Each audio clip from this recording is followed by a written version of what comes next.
نحمدہ ونصلی ونسلم علی رسولہ الکریم اما بعد۔ آج رمضان مبارک کا دوسرا دن ہے اور ہم بلا تاخیر اپنے سبق کا آغاز کرتے ہیں۔ تیسری چیز جو اللہ کے رسول نے ارشاد فرمائی وَأَحْسِنْ إِلَىٰ جَارِكَ تَكُنْ مُؤْمِنًا، کہ اپنے پڑوسی کے ساتھ احسان کرو، اچھا سلوک کرو، تم ایمان والے ہوگے۔ ہمارے یہاں بہت سے لوگ اپنے پڑوسیوں کو ستاتے ہیں، بلا وجہ تنگ کرتے ہیں، بات بے بات ان کو پریشان کرتے ہیں۔ کبھی ان کے گھر کے آگے کچرا پھینک دیا، کبھی ان کے گھر کے آگے پانی بہا دیا، کبھی کوئی ان کی گاڑی کو ہٹوا دیا، کبھی کوئی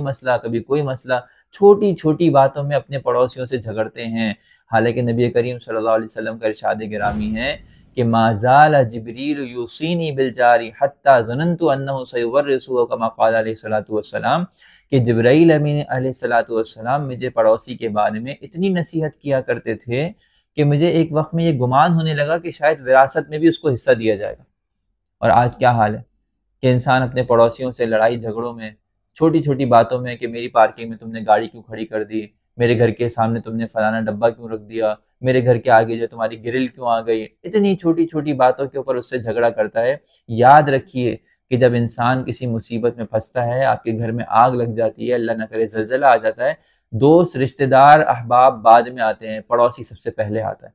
تو سب سے زیادہ اللہ کے رسول نے ارشاد فرمایا کہ دیکھو پڑوسی کا حق ہے، اگر تم صاحب ایمان ہو تو اپنے پڑوسیوں کو تکلیف نہ پہنچاؤ۔ وَأَحِبَّ لِلنَّاسِ مَا تُحِبَّ لِنَفْسِكَ تَكُنْ مُسْلِمًا، اسلام کا تقاضا کیا ہے کہ تم اپنے لیے بھی وہی چیز پسند کرو جو اپنے بھائی کے لیے پسند کرتے ہو۔ ہم یہ چاہتے ہیں کہ دوسروں کو تو بڑی مشقت، بڑی تنگی، اور اپنے لیے بڑی فراوانی، بڑی سہولت۔ تو فرمایا کہ نہیں، اگر تم چاہتے ہو کہ مسلمان ہو، اگر تم واقعتاً حقیقی مسلم ہو، تو اپنے بھائی کے لیے بھی وہی پسند کرو جو اپنے لیے پسند کرتے ہو۔ ہر معاملے کے اندر آپ تھوڑی دیر کے لیے جب سامنے والے کے لیے کوئی فیصلہ کریں تو آپ اس کی جگہ اپنے آپ کو رکھ کے سوچیں، آیا اگر میں اس کی جگہ پر ہوتا تو کیا میں پسند کرتا میرے حق میں یہ فیصلہ کیا جائے؟ جب آپ کسی سے معاملہ کریں اور معاملے کے اندر مناقشہ ہو جائے، جھگڑا ہو جائے، تو اپنے آپ کو اس کی جگہ رکھ کر سوچے تو صحیح، آیا کہ اگر میں اس کی جگہ ہوتا تو کیا میں پسند کرتا کہ ایسا کیا جائے؟ دکان پر کوئی چیز واپس کرانے کے لیے آ گیا اور میں نے کہا بھائی ہم نے تو لکھ کے نہیں دیا تھا کہ ہم واپس نہیں کریں گے۔ سوچیں کاش کہ اگر آپ آئے ہوتے اور آپ کو ایک چیز دکان سے لے کے گئے خراب نکلتی اور آپ واپس کرانے کے لیے جاتے، تو کیا آپ یہ پسند کرتے کہ دکان والا واپس نہ کرے؟ ہرگز نہیں۔ تو جب دوسرے کے لیے ایک چیز پسند نہیں کرتے تو اپنے لیے بھی فرمایا کہ وہ چیز پسند نہ کرو، اور جو دوسرے کے لیے پسند کرتے ہو تو اپنے لیے پسند کرو وہی چیز۔ کتنا اچھا اور انصاف کا تقاضا، پیمانہ اللہ کے رسول نے ارشاد فرما دیا کہ دیکھو جہاں تمہیں لگ رہا ہو کہ سامنے والا وہ اس کے ساتھ ناانصافی ہو رہی ہے یا انصاف ہو رہا ہے، اس پیمانے کو پرکھنا ہو، اس کی جگہ ہٹاؤ، اپنے آپ کو اس کی جگہ فٹ کر کے دیکھ لو، اور پھر دیکھو کہ تم کیا اس کو پسند کرتے یا ناپسند کرتے۔ اگر تم پسند کرتے اس کا مطلب واقعتاً تم انصاف کر رہے ہو، اگر تم ناپسند کرتے اس کا مطلب واقعتاً تم ناانصافی کر رہے ہو۔ آخری چیز جو نبی کریم صلی اللہ علیہ وسلم نے ارشاد فرمائی، وہ فرمائی وَلَا تُكْثِرِ الضَّحِكَ فَإِنَّ كَثْرَةَ الضِّحْكِ تُمِيتُ الْقَلْبَ، دیکھو زیادہ ہنسو نہیں، اس لیے کہ دل کا زیادہ ہنسنا دل کو مردہ کر دیتا ہے۔ آج کل ہمارے یہاں بڑا ہی افسوس ہے کہ ہم نے ایک مستقل ایک طبقے نے ایک پیشن کے طور پہ اختیار کر لیا ہے، کامیڈین ہیں ہم اسٹینڈ اپ کامیڈی کرتے ہیں، ہزاروں کی تعداد میں نوجوان لڑکے ہیں اسٹینڈ اپ کامیڈیا کر رہے ہیں، ان کا کام صرف خود ہنسنا ہے، لوگوں کو ہنسانا ہے۔ دیکھیں ہنسنا ہنسانا یہ ایک ممنوع امر نہیں ہے۔ انسان وقتی طور پہ کسی چیز سے متاثر ہو کے اچھے موڈ میں چلا جائے اور اچھا خوشگوار ماحول میں رہے اور اس کی وجہ سے اس کو ہنسی آ جائے، بالکل معتدل بات ہے، لیکن اپنا کاروبار، اپنا دھندا اور اپنا جاب ہی بنا لینا اس کو، اور اس کو اپنا ذریعہ معاشی بنا لینا، یہ مناسب نہیں ہے۔ کیوں؟ اس لیے کہ زیادہ ہنسنا دل کو مردہ کرتا ہے۔ واضح حدیث میں کلمات ہیں اس کے اندر، یہاں ناجائز اور جائز ہونے کی بات نہیں کی جا رہی، یہاں اخلاقیات بتائے جا رہے ہیں۔ بتایا جا رہا ہے کہ ایک انسان جس کو خوف خدا ہو، جس کو خوف آخرت ہو، وہ کبھی بھی اتنا زیادہ ہنس کھیل کے خوشی میں اور اسی طرح مسرت کے عالم میں زندگی نہیں گزار سکتا کہ میں ہر وقت ہنستا ہی رہوں، میں ہر وقت خوش و خرم ہی رہوں۔ نہیں، اس کو بیلنس رہنا چاہیے، اس کو جس طرح خوشی کی حالت میں خوش، غمی کی حالت میں غم کو بھی ایسے ہی محسوس کرنا چاہیے، اور اس کو زیادہ تر اپنے آپ کو خوش نہیں رکھنا چاہیے یا زیادہ خوشیوں کی ضرورت اسے نہیں ہے، کیوں؟ اس لیے کہ یہ چیز اس کو اس کے اللہ سے دور کرنے والی ہے، اس کو آخرت سے دور کرنے والی ہے، اس کے دل کو مردہ کرنے والی ہے۔ کوئی انسان زیادہ مسرتوں کی حالتوں میں ہوتا ہے، فراوانی کی حالت میں ہوتا ہے، تو وہ نافرمانی کی طرف زیادہ جاتا ہے بنسبت اس انسان کے کہ جو اتنی خوشی اور مسرت کی حالت میں نہ ہو، فراوانی کی حالت میں نہ ہو، تو وہ اللہ تعالیٰ کی نافرمانی کرتے ہوئے ڈرتا ہے۔ اگلی حدیث ہے باب ما جاء فی المبادرۃ بالعمل،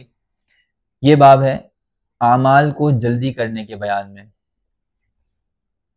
نبی کریم صلی اللہ علیہ وسلم کا ارشاد گرامی ہے، عن ابی ہریرہ رضی اللہ تعالی عنہ ان رسول اللہ صلی اللہ علیہ وسلم قال بادروا بالاعمال سبعا هل تنظرون الا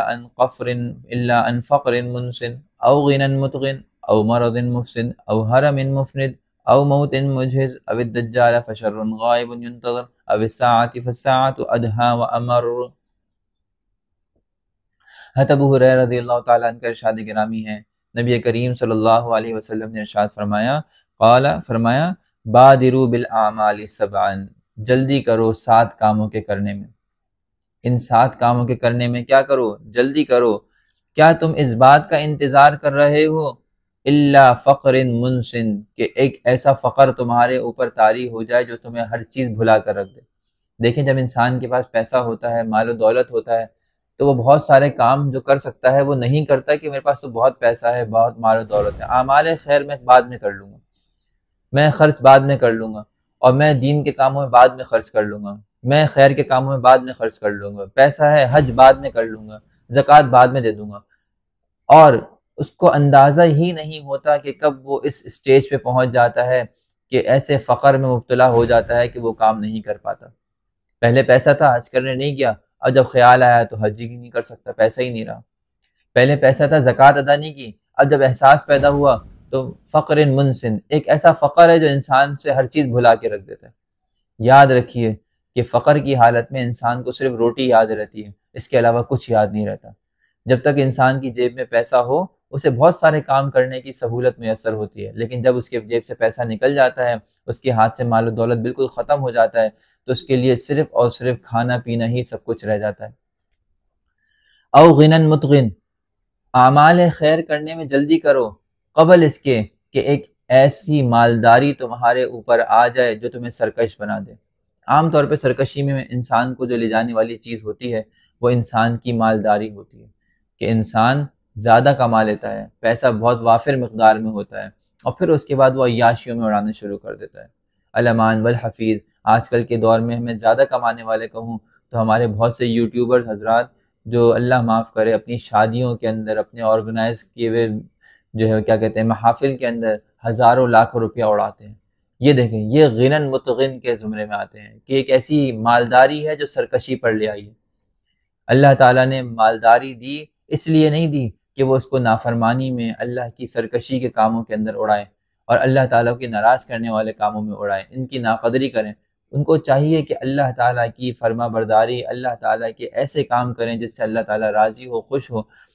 تو دوسرا کام اللہ کے رسول نے یہ ارشاد فرمایا کہ دیکھو، ایسی اعمال کے کرنے میں جلدی کرو قبل اس کے کہ تمہارے اوپر ایک ایسی مالداری آ جائے کہ جو تمہیں سرکش بنا دے۔ او مرض مفسد، یا کوئی ایسا مرض تمہارے اوپر آ جائے جو تمہیں تباہ و برباد کر کے رکھ دے۔ او حرم مفند، یا تمہارے اوپر بڑھاپا آ جائے جو تمہیں ختم کر کے رکھ دے۔ انسان جوانی کے اندر بہت سارے کام کر سکتا ہے خیر کے، بہت سارے جو ہے تحریکیں چلا سکتا ہے، بہت ساری چیزوں میں آگے بڑھ سکتا ہے، حج عمرے کے کام میں آگے بڑھ سکتا ہے، اپنے جو ہے وہ تہجد کی نمازوں میں، نیک اعمال کے اندر، اور روزے زکوٰۃ کے اندر، ہر عمل کے خیر کے اندر انسان جو ہے وہ بہت آگے بڑھ سکتا ہے، ویلفیئر کے کاموں میں آگے بڑھ سکتا ہے، لیکن جب بڑھاپا آ جاتا ہے تو پھر انسان صرف سوچ سکتا ہے، کر کچھ نہیں سکتا۔ تو حدیث میں فرمایا گیا کہ دیکھو، بڑھاپے سے پہلے اعمال کی جلدی کرو قبل اس کے کہ تمہارے اوپر ایک ایسا بڑھاپا طاری ہو جائے کہ تم پھر سوچنے کے قابل رہو، کرنے کے قابل نہ رہو۔ او موت مجہز، یا ایک ایسی موت تمہارے اوپر طاری ہو جائے جو تمہیں تیار کر دے آگے کے سفر کے لیے، یعنی انسان جلدی کر لے اعمال خیر کی اسی زندگی کے اندر، کہیں قبل اس کے کہ اس کو موت طاری ہو جائے اور پھر وہ کہے یا لیتنی، کاش کہ میں اس سے پہلے ایمان لے آتا اور میں اس سے پہلے جو ہے وہ کوئی اعمال خیر کر لیتا، لیکن انسان کو جو ہے وقت نہیں ملتا پھر۔ اب الدجال، یا اعمال خیر کرنے میں جلدی کرو قبل اس کے کہ دجال آ جائے۔ آپ جانتے ہیں دجال کے بارے میں ارشاد فرمایا فشر غائب ينتظر، کہ وہ ایک ایسا شر ہے جو غائب ہے اور منتظر ہے، یعنی اس کا انتظار کیا جائے گا، اور واقعتاً آج بھی اس کا انتظار ہے، قیامت تک اس کا انتظار ہوگا، اور قیامت سے پہلے جو سب سے بڑی نجانی اللہ تعالیٰ کی ظاہر ہوگی، قرب قیامت کی علامات میں سے جو بڑی علامت ظاہر ہوگی وہ دجال کا ظہور ہے۔ اللہ تعالیٰ ہمیں اس کے فتنے سے محفوظ فرمائے۔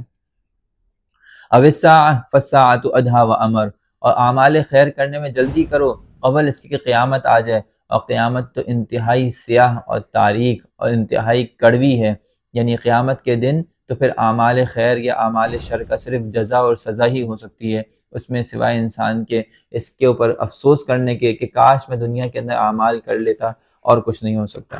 تو یہ انسان کی زندگی انسان کے لیے بہت قیمتی ہے، اور انسان کو چاہیے کہ وہ اس کو قیمت کو اور غنیمت سمجھے۔